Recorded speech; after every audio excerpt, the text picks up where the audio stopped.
യുദ്ധത്തിൻ ശ്രുതിയും കേൾക്കുന്നില്ലയോ? ഇസ്രായേലിൻ ദൈവം എഴുന്നള്ളുന്നേ.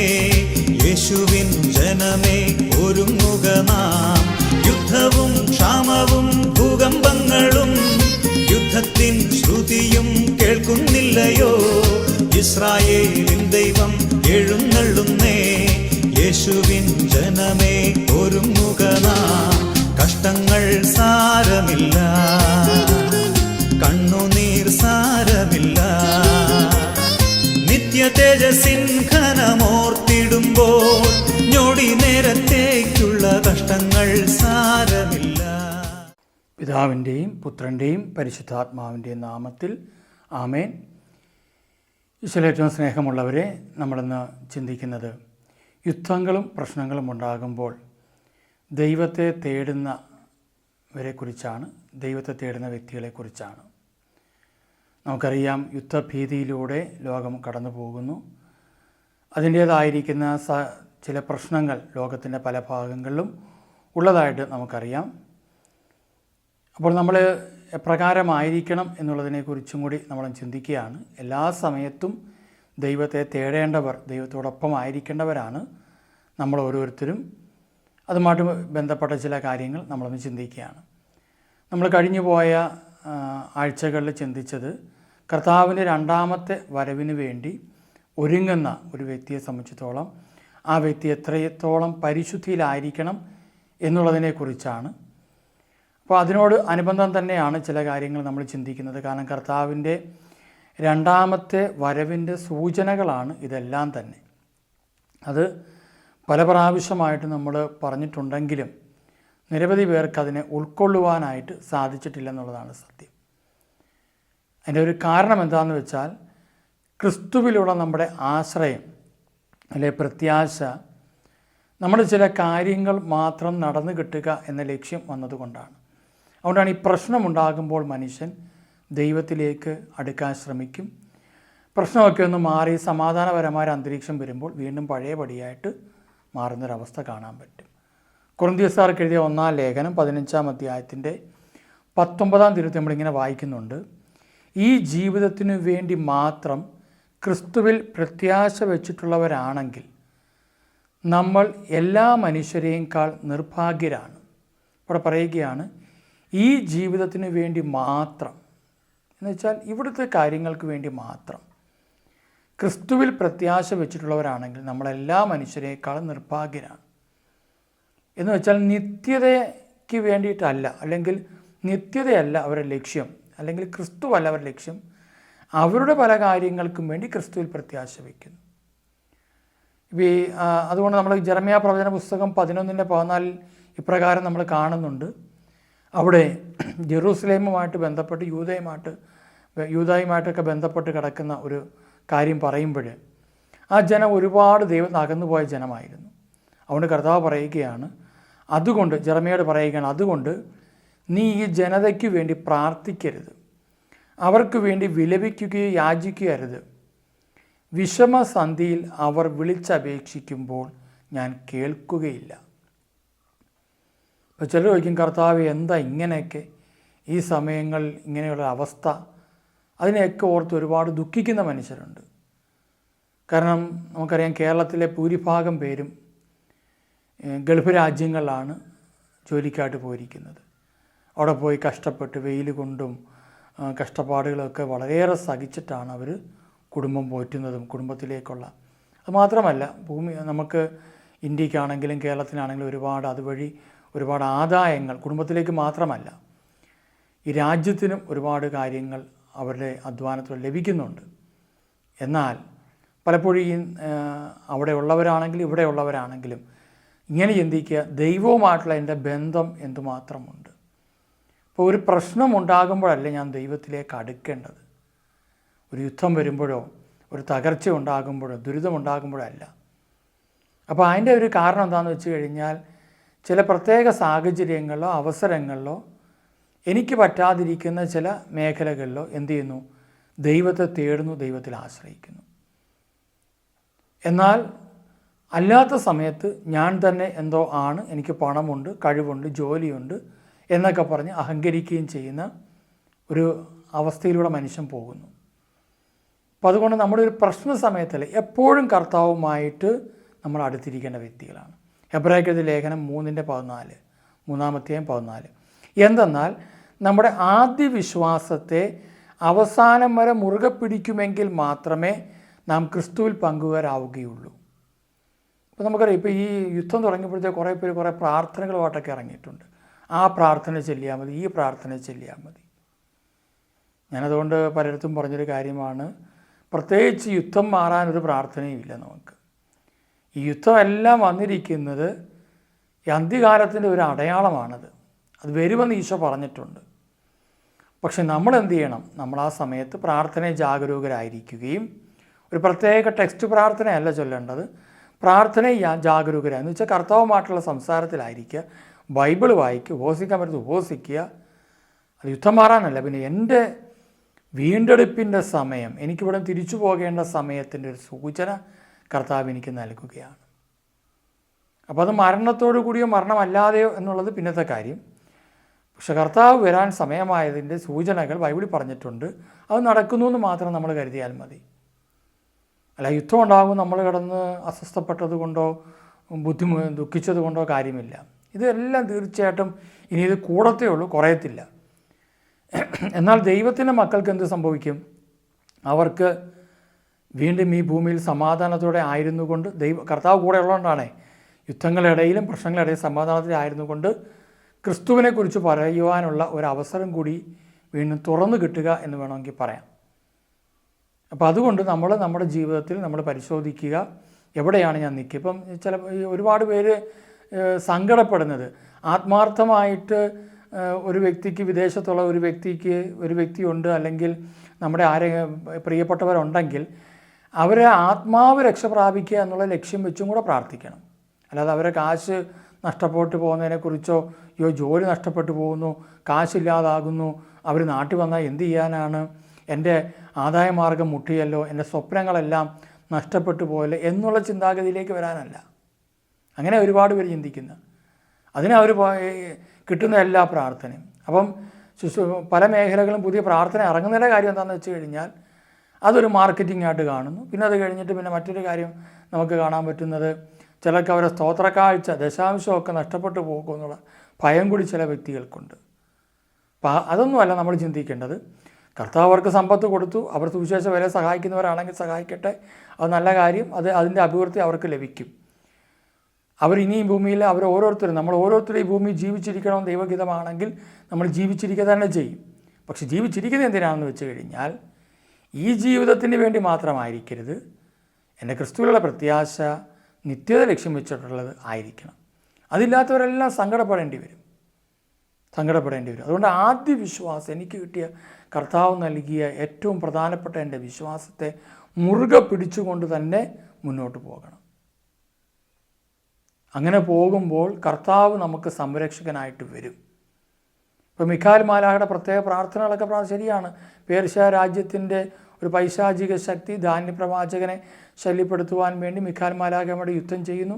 അത് കഴിഞ്ഞപ്പം മിഖായേൽ മാലാഖയായിട്ട് യുദ്ധം ചെയ്യുന്ന സമയത്ത് ആദ്യം ഗബ്രിയേൽ മാലാഖയായിട്ട് യുദ്ധം ചെയ്യുന്നു, പിന്നെ അത് കഴിഞ്ഞ് മിഖായേൽ മാലാഖയായിട്ട് യുദ്ധം ചെയ്യുന്നു.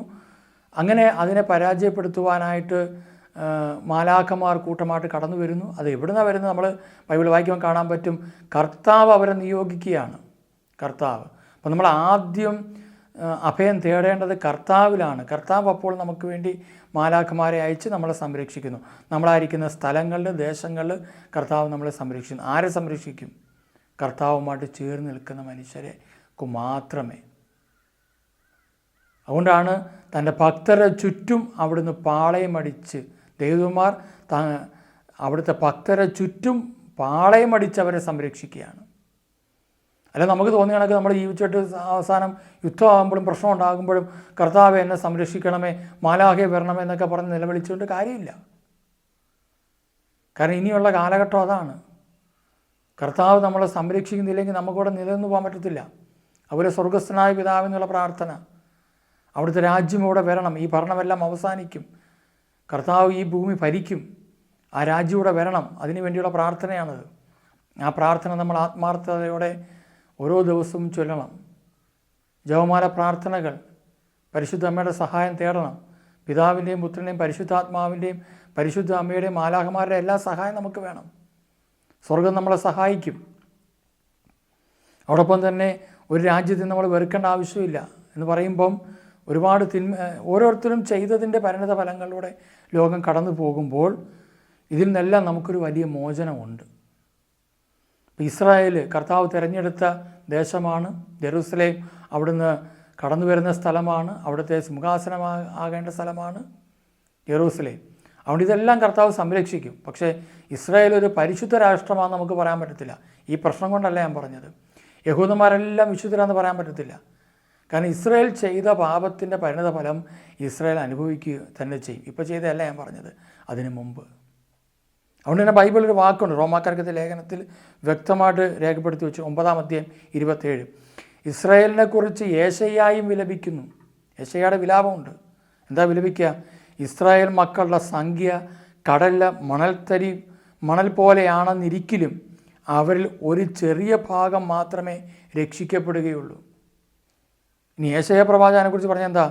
ഇസ്രായേലിൽ അവശേഷിച്ചവരും യാക്കോബിൻ്റെ ഭവനത്തിൽ ജീവിച്ചിരിക്കുന്നവരും തങ്ങളെ പ്രഹരിച്ചവനിൽ നിന്ന് അന്ന് ആശ്രയിക്കുകയില്ല. അവർ ഇസ്രായേലിൻ്റെ പരിശുദ്ധനായ കർത്താവിൽ തീർച്ചയായും ശരണം വയ്ക്കും. ഈ ശരണം വയ്ക്കുന്ന ആരാണ്? അവശേഷിക്കുന്ന ഒരു ഭാഗം, യാക്കോബിൻ്റെ സന്തതികളിൽ അവശേഷിക്കുന്ന ഒരു ഭാഗം ശക്തനായ ദൈവത്തിങ്കിലേക്ക് തിരിയും. നിങ്ങളുടെ ജനമായ ഇസ്രായേൽ കടലിലെ മണൽത്തരി പോലെയാണെങ്കിലും അവശേഷിക്കുന്നവർ ഒരു ഭാഗം മാത്രമേ തിരിയുകയുള്ളൂ. കണ്ടോ? അപ്പോൾ ദൈവത്തിലേക്ക് തിരിയുന്ന ഒരു ചെറിയ ഗണം മാത്രമാണ്. അല്ലാതെ ഇസ്രായേൽ മുഴുവൻ രക്ഷപ്രാപിക്കുന്ന ആരും വിചാരിച്ചേക്കരുത് കേട്ടോ.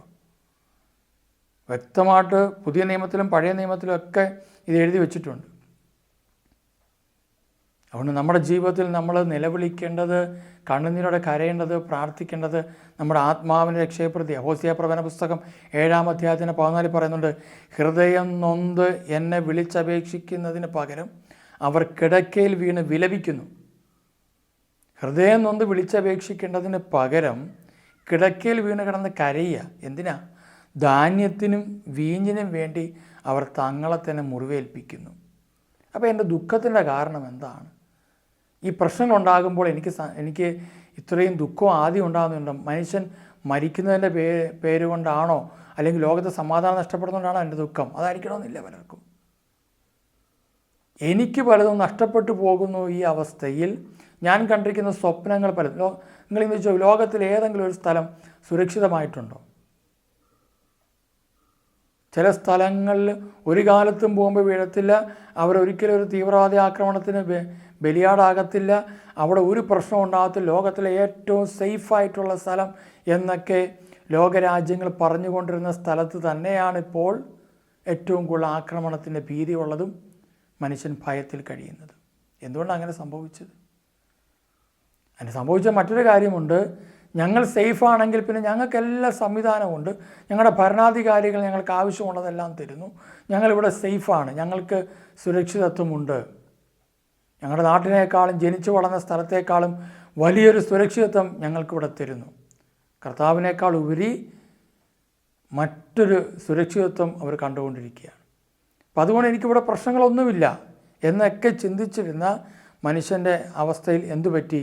അവിടെ നമ്മൾ കാണുകയാണ്, വ്യക്തമായിട്ട് പറയുക, നിങ്ങൾക്ക് ഈ കാര്യങ്ങളൊന്നും മനസ്സിലാക്കാൻ ഇതുവരെ പറ്റിയിട്ടില്ല. അപ്പോൾ അങ്ങനെയുള്ള സ്ഥലങ്ങളിലെ ഭരണാധികാരിക്ക് വേണ്ടി പ്രാർത്ഥിക്കുന്നത് പലരും നിർത്തിവെച്ചു. നിങ്ങളായിരിക്കുന്ന രാജ്യത്ത് ദേശത്തുള്ള ഭരണാധികാരികൾക്ക് വേണ്ടി നിങ്ങൾ പ്രാർത്ഥിക്കാറുണ്ടോ? 1 തിമോത്തി 2-ാം അധ്യായം 1-ാം തിരുവചനം. എല്ലാവർക്കും വേണ്ടി അപേക്ഷകളും യാചനകളും മധ്യസ്ഥ പ്രാർത്ഥനകളും ഉപകാരസ്മരണകളും അർപ്പിക്കണമെന്ന് ഞാൻ ആദ്യമേ ആഹ്വാനം ചെയ്യുന്നു. എന്തുകൊണ്ടാണ്? എല്ലാ ഭക്തിയിലും വിശുദ്ധിയിലും ശാന്തവും സമാധാനപൂർണമായ ജീവൻ നയിക്കാൻ നമുക്കിടയാക്കത്തക്ക വിധം രാജാക്കന്മാർക്കും ഉന്നത സ്ഥാനീയർക്കും ഇപ്രകാരം തന്നെ ചെയ്യേണ്ടതാണ്. ഇത് ഉത്തമവും നമ്മുടെ രക്ഷകനായ ദൈവത്തിന് മുമ്പിൽ സ്വീകാര്യവുമത്രേ. അപ്പോൾ നമ്മൾ എന്ത് ചെയ്യണം? ലോകത്ത് ഒരുപാട് പ്രശ്നമുണ്ട്, പക്ഷേ അവിടെയെല്ലാം നമുക്ക് മുന്നോട്ട് പോകാൻ പറ്റണമെങ്കിൽ, ഒരു സമാധാനപൂർണ്ണമായ ജീവൻ നയിക്കണമെങ്കിൽ നമ്മുടെ അധികാരികൾക്ക് വേണ്ടി കൂടി നമ്മൾ പ്രാർത്ഥിക്കണം. അധികാരികൾക്ക് വേണ്ടി കൂടി. അപ്പോൾ അതുകൊണ്ട് ഉന്നത സ്ഥാനീയർക്കും രാജാക്കന്മാർക്കും എല്ലാം വേണ്ടി പ്രാർത്ഥിക്കണം. എന്തെങ്കിലും ഒന്ന് പ്രതീക്ഷിച്ചും കൊണ്ടല്ല ഇതൊന്നും ചെയ്യുന്നത്. കർത്താവാണ് നമ്മളിവിടെ സ്ഥിരപ്പെടുത്തുന്നത്. കർത്താവാണ് നമ്മളെ ഇവിടെ കൊണ്ടുപോകുന്നത്. ജെറമ്യാ 2:32 പറയുന്നുണ്ട്, യുവതി തൻ്റെ ആഭരണങ്ങളോ മണവാട്ടി തൻ്റെ വിവാഹ വസ്ത്രമോ മറക്കാറുണ്ടോ? എന്നാൽ എണ്ണമറ്റ ദിനങ്ങളായി എൻ്റെ ജനം എന്നെ മറന്നിരിക്കുന്നു. ഇന്ന് സമ്പത്ത് പലർക്കും ഉണ്ട്, അത് തികയുന്നില്ല പലർക്കും. രോഗം, കഷ്ടപ്പാട്, ബുദ്ധിമുട്ടെല്ലാം. സുഖസൗകര്യങ്ങളും ഭവനങ്ങളും നല്ല നല്ല സംവിധാനങ്ങളെല്ലാം ഉണ്ട്. പക്ഷേ സ്വസ്ഥതയില്ലാതെ കിടക്കുന്ന ഒരവസ്ഥ. ഏത് സമയത്തും മരണത്തിൻ്റെ നിഴൽ വീണ താഴ്വരയിലൂടെ നടക്കുന്ന മനുഷ്യരെ നമുക്ക് കാണാൻ പറ്റും. അപ്പം ഒരു കാര്യം മനസ്സിലാക്കുക, ദൈവത്തെ മറന്നു പോയ ജനതയ്ക്ക് എന്നും ഭയമായിരിക്കും, അടിമത്തമായിരിക്കും. ഒരു മനുഷ്യൻ എങ്ങനെ മരിക്കുന്നു എന്നുള്ളതല്ല ഇവിടെ പ്രസക്തം. മരണം പല രീതിയിൽ സംഭവിക്കാം. പക്ഷേ മരിച്ച ഒരു മനുഷ്യൻ നിത്യത്തിൽ എത്തിച്ചേരുമോ ഇല്ലയോ എന്നുള്ളതാണ് പ്രധാനപ്പെട്ട കാര്യം. അതാ കർത്താവ് നോക്കുന്നത്. അതിനു വേണ്ടിയിട്ടാണ് ഈ ഒരുക്കങ്ങളെല്ലാം ഇന്ന് ലോകത്ത് നടക്കുന്നത്. സുവിശേഷം അതിനു വേണ്ടിയിട്ടാണ്.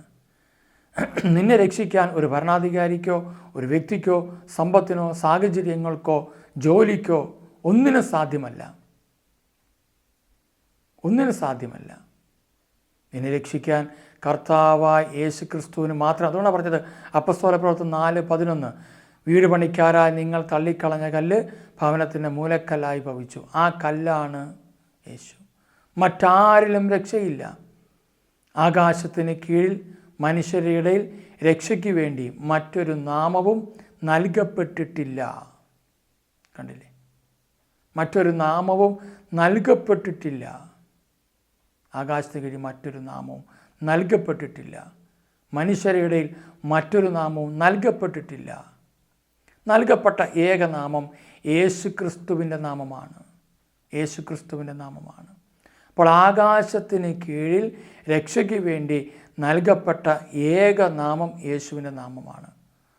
ഒരു രാജ്യത്തിൻ്റെയോ ഭരണാധികാരിയുടെയോ മഹത് വ്യക്തിയുടെയോ ധ്യാനഗുരുവിൻ്റെയോ ശുശ്രൂഷകൻ്റെയോ അല്ലെങ്കിൽ ലോകത്തുള്ള ഒന്നിൻ്റെയും നാമമല്ല, ക്രിസ്തുവിൻ്റെ നാമം. ഈ നാമത്തിൽ നിങ്ങൾ വിശ്വസിക്കുക, പ്രത്യാശ വയ്ക്കുക, നിങ്ങളുടെ ജീവിതത്തിലേക്ക് അനുഗ്രഹം കടന്നു വരും. അതുകൊണ്ട് ഇസ്രായേലിൽ പോലെ നമുക്ക് സേഫാവുന്ന എപ്പോഴാണ്? ചില പറയും ഇസ്രായേലിൽ അത് കുഴപ്പങ്ങളില്ല, ശരിയാണ്. അത് രാജ്യത്തിൻ്റെ ഒരു ഇതായിട്ട് കർത്താവ് സംരക്ഷിക്കുന്നുണ്ട് തീർച്ചയായിട്ടും. അതുകൊണ്ട് എനിക്ക് അവിടെ തോന്നിയ ദിവസം കാണിച്ച് ജീവിക്കാവുന്നതാണ്. അല്ല,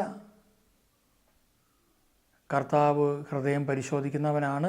ഹൃദയം പരിശോധിക്കുന്ന കർത്താവിന് മുമ്പിൽ നമ്മൾ കണക്ക് കൊടുക്കേണ്ടത്. അതുകൊണ്ട് കാര്യസാധനത്തിന് അല്ലെങ്കിൽ യുദ്ധമോ പ്രശ്നങ്ങളോ തകർച്ചയോ ഉണ്ടാകുമ്പോൾ മാത്രം ഇങ്ങനെ കുറേ പ്രാർത്ഥന ഉയർന്നിട്ട് കാര്യമില്ല.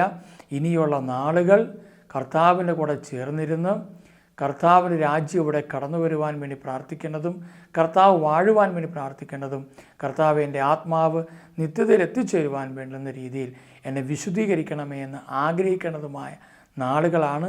ആ നാളുകളിലൂടെയാണ് നമ്മൾ കടന്നു പോകുന്നത്. അതിനാൽ സമാധാനമൊന്നും ആരും വിചാരിക്കേണ്ട. കർത്താവ് സമാധാനമാണ്. കർത്താവ് കൂടെയുള്ളവർക്കെല്ലാം സമാധാനമുണ്ട്. അവർ ജീവിച്ചാലും മരിച്ചാലും മരണത്തിലേക്ക് പോയാലും അവർക്ക് സമാധാനമുണ്ട്. പക്ഷേ ഇവിടെ ദൈവം അകന്ന് ജീവിക്കുന്നവർക്ക് പ്രിയമുള്ളവരെ ഓരോ ദിവസവും ദുർഘടമായിരിക്കും, ബുദ്ധിമുട്ടായിരിക്കും, പ്രയാസമായിരിക്കും.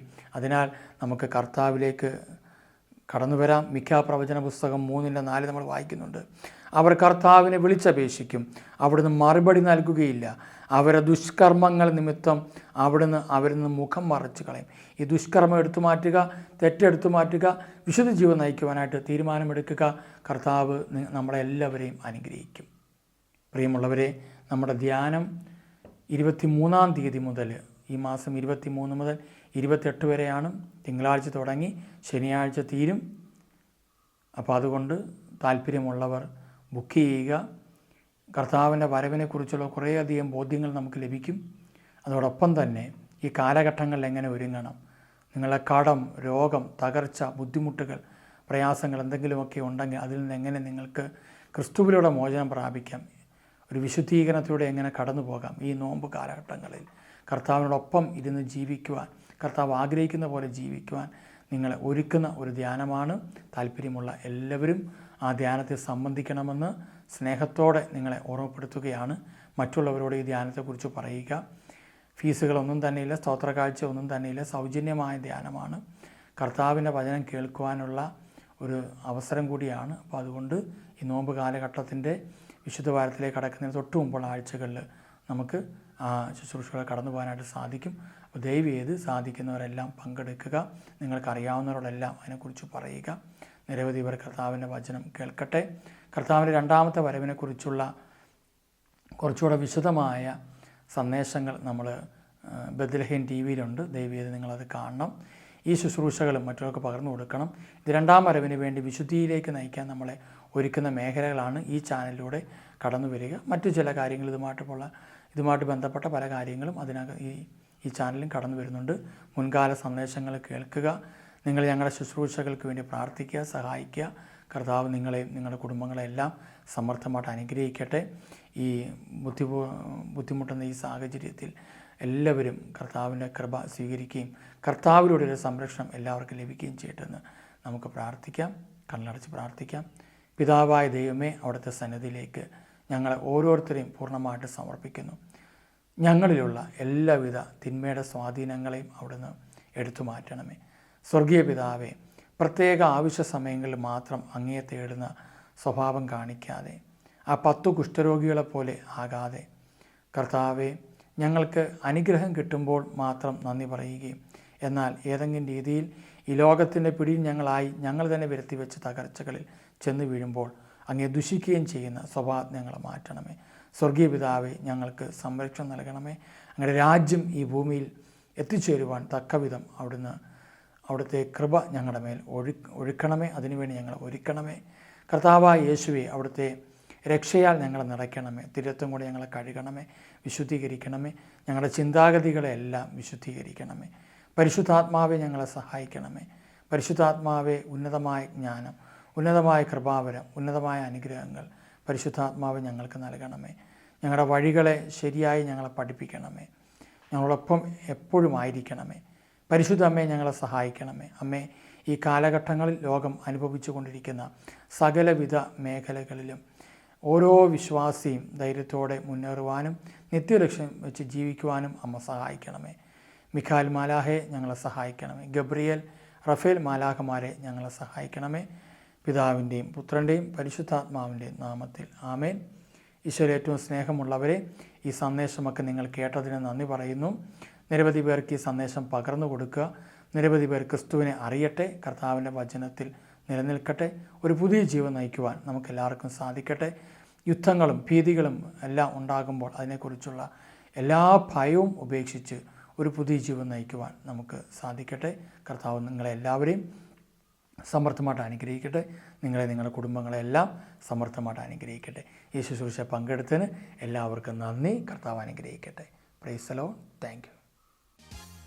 കഷ്ടങ്ങൾ സാരമില്ല, കണ്ണുനീർ സാരമില്ല, നിത്യ തേജസ്സിൻ ഘനമോർത്തിടുമ്പോൾ ഞൊടി നേരത്തേക്കുള്ള കഷ്ടങ്ങൾ സാരമില്ല, കണ്ണുനീർ സാരമില്ല, നിത്യ തേജസ്സിൻ ഘനമോർത്തിടുമ്പോൾ ഞൊടി നേരത്തേക്കുള്ള കഷ്ടങ്ങൾ സാരമില്ല, കണ്ണുനീർ സാരമില്ല.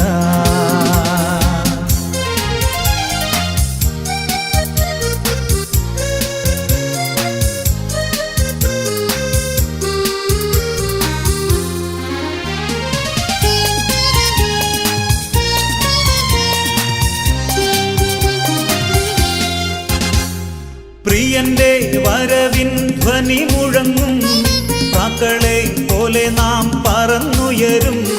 പ്രാണന്റെ പ്രിയനാം മണവാളനിൽ പ്രാപിക്കും സ്വർഗീയ മണി.